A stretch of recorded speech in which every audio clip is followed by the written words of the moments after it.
Olá, queridos. Primeiro Sargento PM Sérgio, aqui da Grumevat Tijucas. Eu sou também psicólogo, neuropsicólogo clínico. E daqui do consultório, quero trazer uma mensagem para você que eu tenho certeza que vai edificar a sua vida.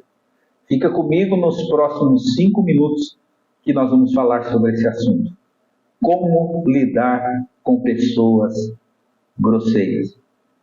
Na Bíblia, Colossenses capítulo 4, versículos 5 e 6 diz assim: seja sábio na maneira com que você age com os de fora. Aproveite ao máximo cada oportunidade.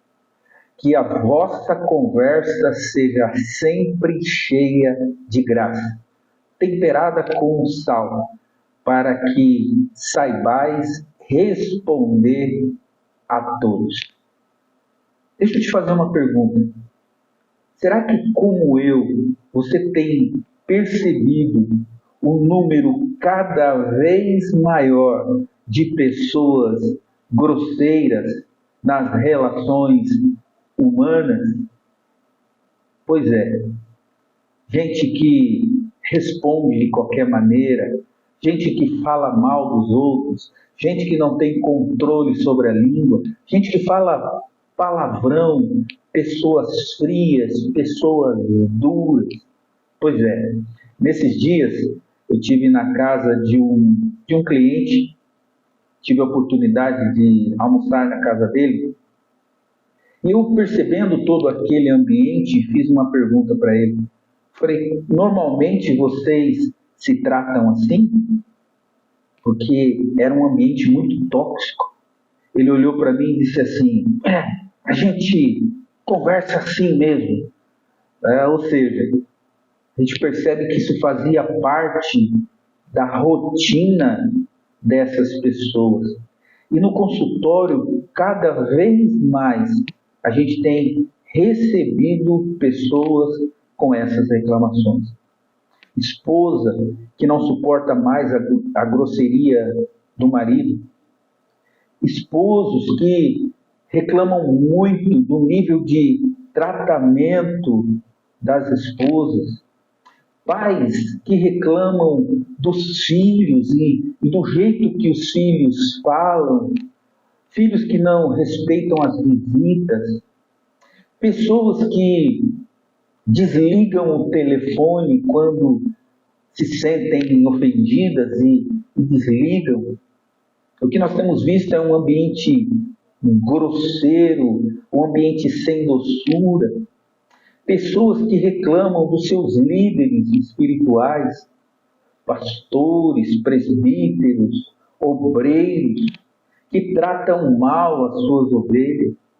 Sabe, tem até um provérbio indiano muito interessante que diz assim: se for falar, cuide que as suas palavras sejam melhores que o teu silêncio.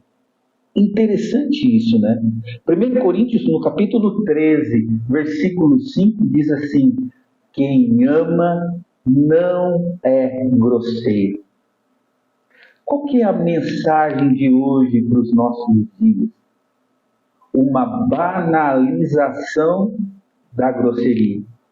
Aquilo que devia ser um comportamento reprimido se tornou normal, aquilo que é anormal.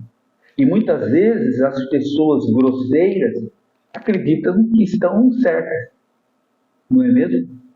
Isso é muito adoecedor para as relações. Eu tenho visto casamentos terminando por conta disso, pessoas saindo de igrejas por causa disso, perdem casamento, perdem emprego, bons clientes e oportunidades, porque muitas vezes não sabem que são grossos. E sendo cristão, o nosso compromisso de parecer com Cristo acende mais o alerta daquilo que temos nos tornado. Será que as minhas palavras são duras, são grossas? Será que eu tenho se tornado alguém grosso, insensível, e eu não percebo?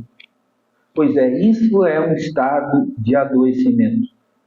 Para nós, profissionais da saúde, nós temos o CID, que é o Código de Doenças Internacionais, que diz que, lá no código R455, fala sobre a irritabilidade como uma doença. E fala também do mau humor e da hostilidade constantes, ou seja, é um estado de adoecimento. O problema do outro é que nós identificamos isso e muitas vezes o conduzimos a buscar ajuda, para modelar esse comportamento, quem sabe um psiquiatra, quem sabe um psicólogo, porque isso não é normal. Mas quando isso está na esfera do outro, muitas vezes, até nós permitimos que viver com uma pessoa dessa sem muitas vezes intervir. Muitas vezes dizemos assim, mas meu esposo é assim mesmo, a minha esposa é assim mesmo, não, meu filho trata todo mundo assim mesmo. E isso vai se tornando algo natural, normal. Se nós acharmos que isso é normal, essa grosseria, esse jeito de falar duro, esse tratamento difícil, desrespeitoso, que sociedade nós estamos construindo? Pense sobre isso. Que família nós estamos construindo? Que igreja nós estamos construindo? Se esse relacionamento não inspira as pessoas a se aproximarem de Cristo, não dá para achar isso normal. Muitas vezes isso é relacionado ao outro, mas isso está me adoecendo também. Porque quem está doente, muitas vezes adoece. Quem está ferido, fere. E muitas vezes a gente precisa se posicionar. E as duas palavras para isso é limite e educação. Nós precisamos construir um ambiente saudável. Sim, é como diz essa palavra, sábio no agir, aproveitando as oportunidades, aprendendo a conversar uma conversa cheia de graça, bem temperada, respeitadora. Eu lembro de uma historinha, só para a gente encerrar, que na beira do rio havia um sapo e de repente o sapo ia atravessar o rio e um escorpião disse assim para o sapo, será que eu posso atravessar o rio nas suas costas?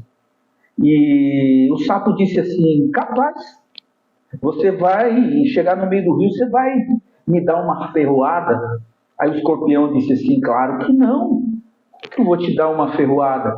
Se eu te der uma ferroada, o meu veneno vai matar você e eu morro junto. O sapo disse, faz sentido. E aí o sapo permitiu que o escorpião subisse nas suas costas e ele foi atravessando o rio, chegou no meio do rio, o escorpião olhou aquela costa do sapo e de repente ele picou o sapo. E o sapo, naquela agonia do veneno, disse, o que você fez? Agora nós dois vamos morrer. E o escorpião disse assim, eu não resisti. Parece uma brincadeira, mas o escorpião estava cheio de veneno. E continuava envenenando as pessoas que queriam o ajudar.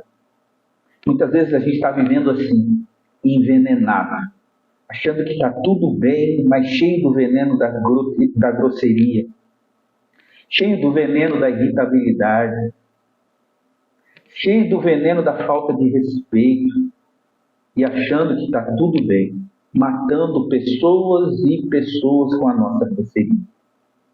É tempo de mudar isso e sermos imitadores de Cristo. Talvez seja um momento de você fazer uma reflexão como eu faço.